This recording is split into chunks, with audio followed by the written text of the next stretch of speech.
అందరికీ కూడా శుభాశీస్సులండి.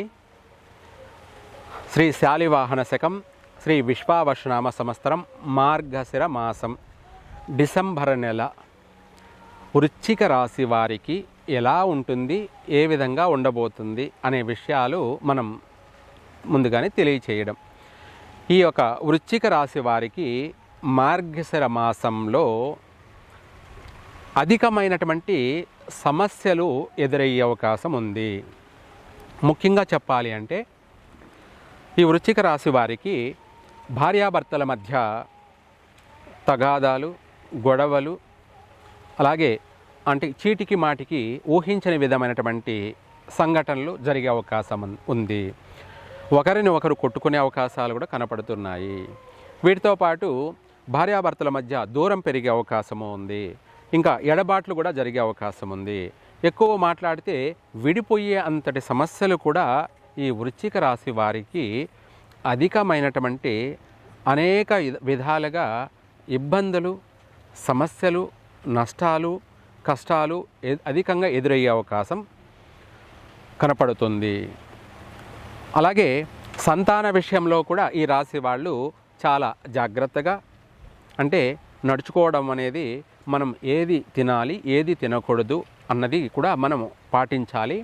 దీంతో పాటు కూడా ఈ రాశి వాళ్ళకి గర్భవతులుగా ఉన్నవాళ్ళు కానీ ఎక్కువగా సుబ్రహ్మణ్య స్వామిని మనకు సుబ్రహ్మణ్య స్వామి కానిక లేకపోతే అంటే అన్ని చోట్ల ఈ దేవాలయాలు ఉండవు కదా, పుట్ట దగ్గర కావచ్చు, లేదంటే విగ్రహ ప్రతిష్ఠ చేసిన చోట కావచ్చు, లేదంటే సుబ్రహ్మణ్య స్వామి దేవాలయం కావచ్చు, ఇది కాకపోతే గణపతి దగ్గరైనా కావచ్చు.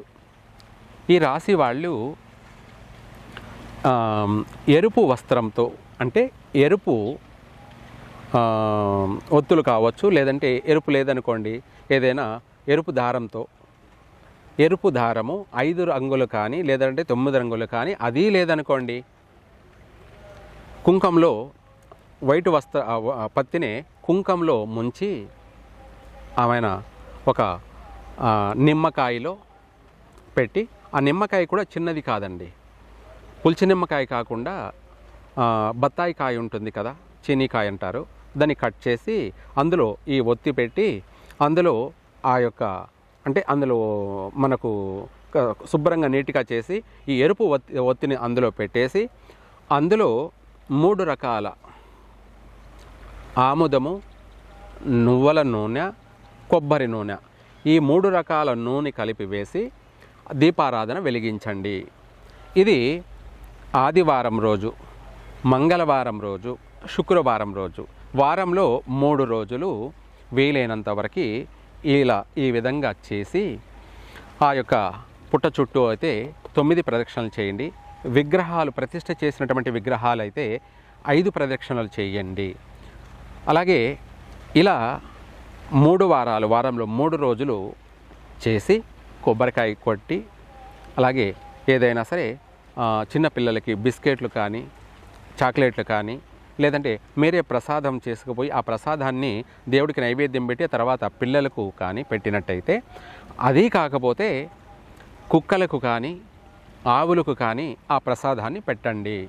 ఇలా చేసినట్టయితే సంతానం ఎటువంటి నష్టము జరగదు. పుట్టబోయేటువంటి పిల్లలు కూడా మంచి మహర్జాతకులు పుడతారు. మధ్యలో ఎటువంటి నష్టాలు ఉండవు. అంటే అబార్షన్ జరిగే సమస్యలు కానీ గర్భస్రావం జరిగే సమస్యలు నుంచి బయటపడతారు. అలాగే పుట్టబోయే పిల్లలు ఆరోగ్యంగా పుడతారు. చక్కగా మంచి సంపూర్ణమైన ఆయుష్వంతులు కలుగుతారు. ఇంకా చెప్పాలి అంటే ఆ నాగా అనుగ్రహం వల్ల, అంటే సుబ్రహ్మణ్య స్వామి అనుగ్రహం వల్ల ఆ పుట్టబోయేటువంటి వాళ్ళు మహర్జాతకులే పుడతారు. వాళ్ళ పుట్టిన తర్వాత కూడా మీకు కలిసే వస్తుంది. అంటే బిడ్డొచ్చిన వేళ, గొడ్డొచ్చిన వేళ, మా అబ్బాయి పుట్టాక మాకు బాగా కలిసి వచ్చిందండి, మా అమ్మాయి పుట్టిన తర్వాత ఇంకా మాకు బాగా కలిసి వచ్చిందండి అని మీరు 10 మందికి చెప్పుకునే విధంగా ఉండాలి. మా అబ్బాయి పుట్టిన తర్వాత అన్ని నష్టాలే జరిగాయి, అన్ని కష్టాలే వచ్చాయి అని చెప్పకూడదు. అన్నీ మంచిగా జరిగాయి, మేము అభివృద్ధి చెందుతున్నాము, అభివృద్ధి చెందాము, బాగుపడ్డాము, స్థిరపడ్డాము అని చెప్పాలి. దాన్నే బిడ్డొచ్చిన వేళ, గొడ్డొచ్చిన వేళ అన్నట్టుగా మీకు కలగబోయే పిల్లలు మంచి సంతానం కలుగుతుంది. ఆ యొక్క దైవానుగ్రహం వల్ల. అలాగే నూతన వాహనాలు అయితే ఈ మార్గశిర మాసంలో అస్సలు కొనవద్దు. వాటి వల్ల ప్రమాదాలున్నాయి, ప్రాణ నష్టాలు జరిగే అవకాశము ఉంది. అధికంగా వీళ్లకు ప్రమాదాలు, దీర్ఘకాలికమైనటువంటి అనారోగ్యాలు, ఇంకా చెప్పాలంటే కొంతమందికి కంటికి తలకు సంబంధించినటువంటి ఆపరేషన్లు జరిగే సమస్యలు ఉన్నాయి. ఇంకా మరి కొంతమందికి చెప్పాలంటే కడుపుకు సంబంధించినటువంటి పేగులు ఇన్ఫెక్షన్ అయ్యి పేగులు అనేది కిందికి దిగజారేటువంటి సమస్యలు ఉన్నాయి. వాటికి హెర్నియా అని కానీ లేదంటే ఆపరేషన్లు జరిగేటువంటి సమస్యలు ఉన్నాయి. గ్యాస్ ట్రబుల్కి సంబంధించినటువంటి అధికమైనటువంటి ఆపరేషన్లు జరిగే అవకాశాలు ఉన్నాయి. ఇలా చెప్పుకుంటూ పోతుంటే ఇంకా కొంతమందికి అయితే చిన్నప్పుడు బాల్యంలో కావచ్చు లేదా పెద్ద అయినా సరే నీటి గండాలు సంభవించే అవకాశాలు ఉన్నాయి. ఈ అన్నిటి నుంచి మనము తప్పించుకు తిరుగువాడు ధన్యుడు సుమి అన్నట్టుగా మనం బయటపడాలి అంటే ఇందాక మనం చెప్పినట్టుగా ఆ యొక్క ఎరుపు ఒత్తితోటి వస్త్రం చేసి ఒత్తి చేసి ఆ యొక్క నిమ్మకాయలో పెట్టి వెలిగించి దీపారాధన చేసి ప్రసాదం స్వామివారికి నైవేద్యం పెట్టి అలాగే ప్రదక్షిణ చేసుకొని ఆ తర్వాత కొంత ప్రసాదాన్ని అక్కడ పుట్ట దగ్గరే ఆకులో పెట్టేసి రాగి ఆకులో కావచ్చు, తమలపాకులో కావచ్చు, స్వామివారికి నైవేద్యంలో లేదా ఇస్తరాకు కావచ్చు అందులో పెట్టి ఆ తర్వాత మిగతాది పిల్లలుంటే పిల్లలకి పెట్టండి, పిల్లలు లేరని కనిపించకపోతే కుక్కలుంటే కుక్కలకు పెట్టండి, లేదంటే ఆవులుంటే ఆవులకు పెట్టండి. దానివల్ల మీకు యోగం కలుగుతుంది.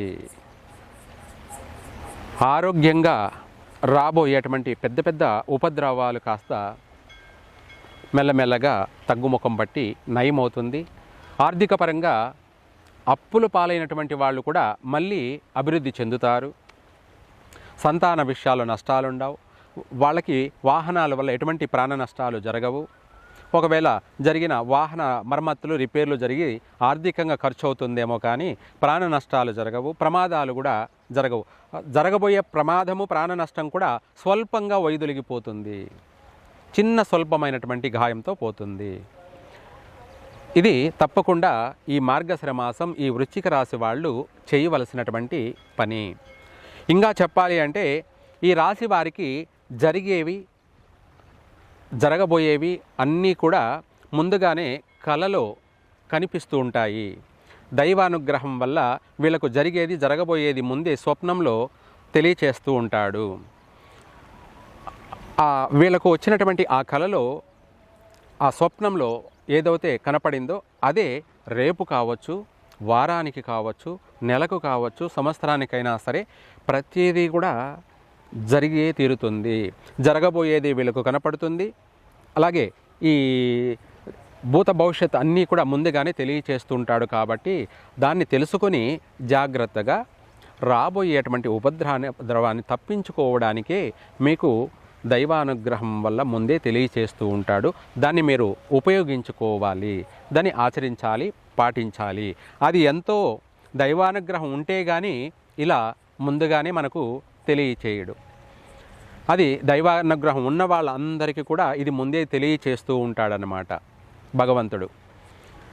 కాబట్టి ఈ రాశి వాళ్ళకి ఆరోగ్య విషయాల్లో జాగ్రత్త ఉండి, అలాగే ఉద్యోగ విషయాల్లోకి వచ్చేటప్పటికి చాలా చాకచక్యంగా వ్యవహరించాలి. మీతోటి ఉద్యోగస్తులు ఉన్నారు కదా, వాళ్ళతో అధికమైనటువంటి శత్రుత్వాలు ఏర్పడే అవకాశం ఉంది. వాళ్ళని రహస్య శత్రువులు అంటారు. అంటే మనతో బాగా మాట్లాడతారు, మంచిగా మాట్లాడతారు. మనం పోయిన తర్వాత మనకు ఏం చేయాలో అంత నష్టాన్ని కలగచేస్తారు. కాబట్టి ఎవరిని నమ్మద్దు. అలా అనేసి మీరు మోసపోవద్దు, జాగ్రత్తగా నడుచుకోండి. శత్రువుల్ని పెంచుకోవద్దు. ఎందుకంటే దానివల్ల మనశ్శాంతి ఉండదు, ప్రశాంతత ఉండదు. ఉద్యోగస్తుల్లో నమ్మి బాధ్యతలను కింది వాళ్ళకి కానీ పై వాళ్ళకి కానీ అప్పగించవద్దు.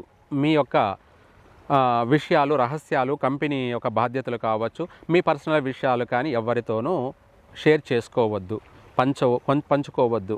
వాటి వల్ల వెంటనే నష్టాలు జరిగే అవకాశం ఉంది. అంటే ఈ వృశ్చిక రాశి వారికి అధికంగా స్త్రీల వల్ల, ఆడవాళ్ళ వల్ల నష్టం కలిగే అవకాశం అధికంగా ఉంది. వాళ్ళతో మనస్పర్ధలు, వాళ్ళతో వైరాలు, వాళ్ళ వల్ల కోర్టుకు వెళ్ళేటువంటి సమస్యలు ఉన్నాయి. ఆర్థికంగా నష్టము జరుగుతుంది. 10 మందిలో చిన్న చూపు అవుతారు, అంటే బ్యాడ్ నేమ్ వస్తుంది. మళ్ళీ పోలీస్ స్టేషన్లో కోర్టు వ్యవహారాలకు చుట్టూ తిరగవలసినటువంటి సమస్యలు కూడా వచ్చే అవకాశం ఉంది, అది ఆడవాళ్ళ వల్ల. కాబట్టి జాగ్రత్తగా నడుచుకోండి, తెలివిగా నడుచుకోండి.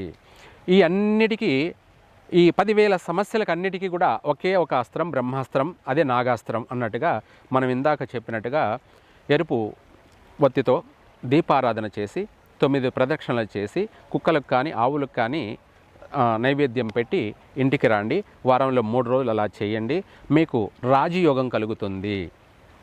ఉద్యోగంలో శత్రువులంతా కూడా మిత్రులవుతారు. వ్యాపారంలో లాభసాటిగా సాగుతుంది. నష్టాలకు బదులు లాభం లేకపోయినా నష్టం లేకుండా మనకు తగినంత మాత్రాన నడుస్తుంది. ప్రతి విషయాల్లో కూడా జాగ్రత్తగా ఉండండి. ఇవే కాకుండా కాస్త సూదకాలు కూడా ఏర్పడే అవకాశం ఉంది. కాబట్టి అందుకనేసి ఇలా చేయడం వల్ల ఆ సూదకాలు కూడా రాకుండానే వైదొలిగిపోతాయి.